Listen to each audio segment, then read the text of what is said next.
जय श्री श्याम। हमारा भारत देश महान परंपरा, धर्म साधना और भक्ति का देश है। भारत को मंदिरों का देश भी कहा जाता है, जहाँ प्राचीन काल से ही मंदिर श्रद्धा स्थल के रूप में बहुत ज्यादा महत्व रखे हैं। यहाँ पर बहुत से ऐसे भी मंदिर है जहाँ अविश्वसनीय चमत्कार भी होते हुए बताए जाते हैं और विज्ञान की दृष्टि से देखने वालों के लिए यह आश्चर्य का विषय है। तो चलिए दोस्तों, जानते हैं भारत के एक सर्वश्रेष्ठ और प्राचीन मंदिर के बारे में जिसके सभी लोग दीवाने हैं। तो दोस्तों, आज हम बात करने वाले हैं भारत में राजस्थान राज्य के सीकर जिले के खाटू गांव में स्थित खाटू श्याम जी मंदिर के बारे में।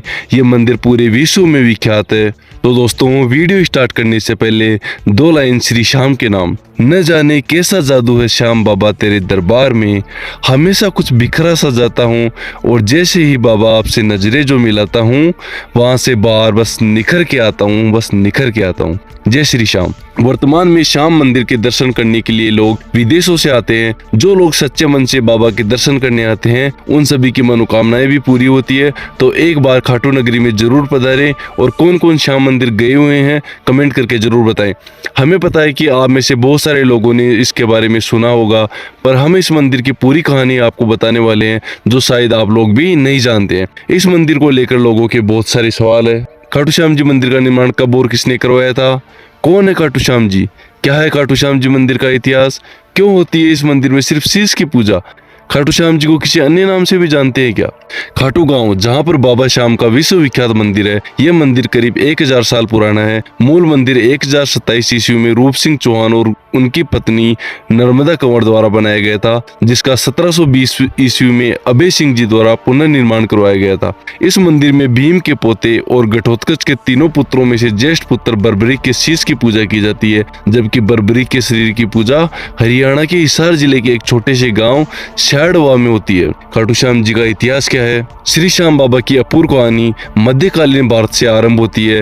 वह पहले बर्बरीक नाम से जाने जाते थे। वे अति बलशाली गद्दाधारी भीम और माता अहिलावती के पोते थे। बचपन से ही वे बहुत ज्यादा वीर और महान योद्धा थे। उन्होंने युद्ध कला अपनी माँ तथा श्री कृष्ण से सीखी। उन्होंने छोटी सी उम्र में काफी बड़ी बड़ी उपलब्धियां हासिल कर ली थी। बर्बरीक ने महादेव की घोर तपस्या करके उन्हें प्रसन्न किया और 3 अमोघ्य बाण प्राप्त किए। इस प्रकार 3 बाणधारी के नाम से प्रसिद्ध नाम प्राप्त किया। दुर्गा जी ने प्रसन्न होकर उन्हें धनुष प्रदान किया, जो उन्हें तीनों लोकों में विजय बनाने में समर्थ था। महाभारत का युद्ध कौरवों और पांडवों के मध्य अनिवार्य हो गया था। यह समाचार बर्बरीक को प्राप्त हुए तो उनकी भी युद्ध में सम्मिलित होने की इच्छा जागृत हुई।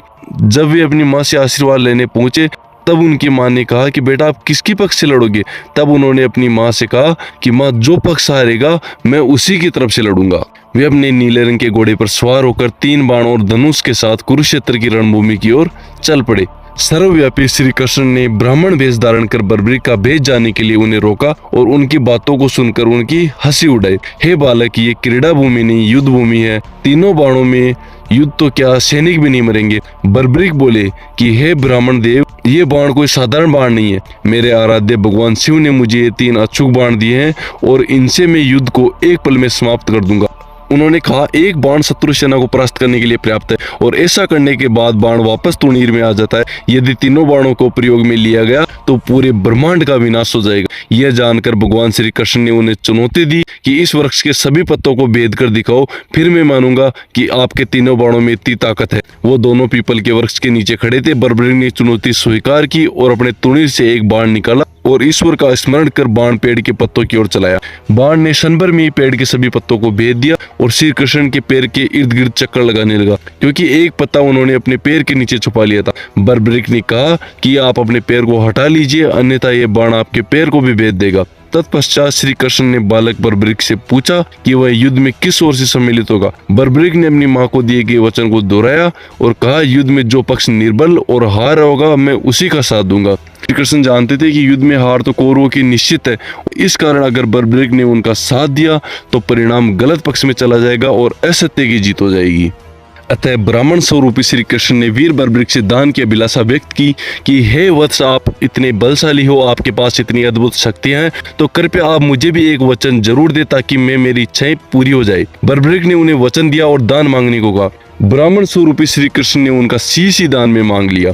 वीर बर्बरीक क्षण भर के लिए अचंभित हुए, परंतु वचन दे चुके थे और अपने वचन पर अड़िग रहे। वीर बर्बरीक बोले, एक साधारण ब्राह्मण इस तरह का दान नहीं मांग सकता है। अतः ब्राह्मण जी, आप अपने वास्तविक स्वरूप से मुझे अवगत कराने की प्रार्थना करी।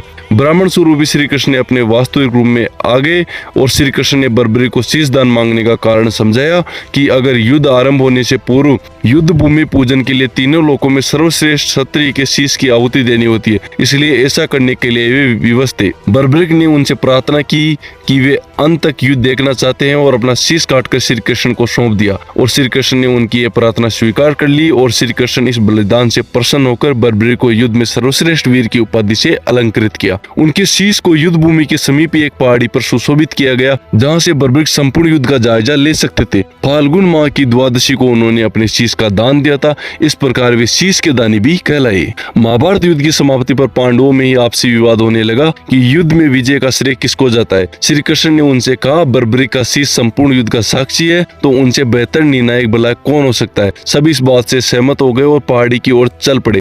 और जब बर्बरिक से पूछा तब बर्बरिक ने उत्तर दिया कि श्री कृष्ण ही युद्ध में विजय प्राप्त करने के सबसे महान पात्र है और उनकी शिक्षा उपस्थिति युद्ध की नीति ही निर्णायक थी। उन्होंने युद्ध भूमि में उनके सुदर्शन चक्र से पापियों का अंत किया है। उसके बाद बर्बरिक ने श्री कृष्ण से बोला, हे प्रभु, मैंने सब कुछ देख लिया है और अब मुझे प्राण त्यागने की आज्ञा दे।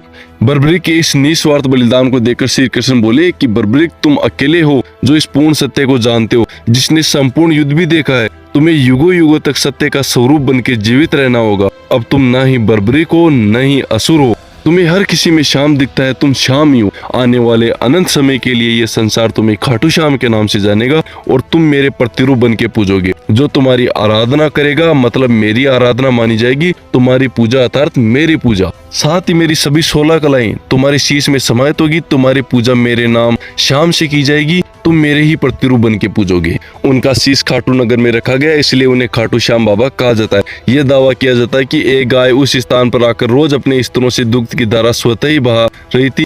बाद में खुदाई के बाद वह शीश प्रकट हुआ, जिसे कुछ दिनों के लिए एक ब्राह्मण को दे दिया गया। एक बार खाटू नगर के राजा को सपने में वह शीश आया और बोला कि हे राजन, मेरे मंदिर का निर्माण करवाओ ताकि यहाँ की जनता और राज्य का उद्धार हो। फिर उस स्थान पर मंदिर का निर्माण किया गया और कार्तिक माह की एकादशी को शीश मंदिर में सुशोभित किया गया।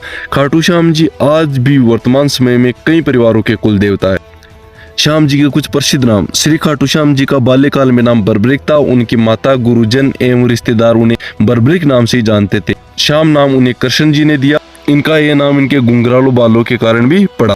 बाबा श्याम को श्याम बाबा, 3 बाणधारी, नीले घोड़े के सवार, लखदातार, हारे का सहारा, शीश के दानी, मोरवी नंदन, खाटू वाला श्याम, खाटू नरेश, श्याम धनी, कलयुग के अवतार, कलयुग के श्याम, दिनों का नाथ आदि नामों से पुकारा जाता है। खाटू श्याम जी के मंदिर के पास पवित्र तालाब है जिसका नाम है श्याम कुंड। माना जाता है कि इस कुंड में नहाने से मनुष्य के सभी रोग ठीक हो जाते हैं और व्यक्ति स्वस्थ हो जाता है। इसलिए प्रतिवर्ष लाखों श्रद्धालु इस पवित्र कुंड में स्नान करने आते हैं। खासतौर से वार्षिक फाल्गुन मेले के दौरान यहाँ डुबकी लगाने की बहुत मान्यता है। दोस्तों, इस वीडियो में हमने खाटू श्याम जी की जीवन कथा, खाटू श्याम जी के चमत्कार, खाटू श्याम जी के मंदिर के इतिहास और खाटू श्याम जी के इतिहास सहित अन्य जानकारियों को बताया है। वीडियो अच्छा लगा तो वीडियो को लाइक, कमेंट और शेयर करें और चैनल को सब्सक्राइब जरूर करें। धन्यवाद।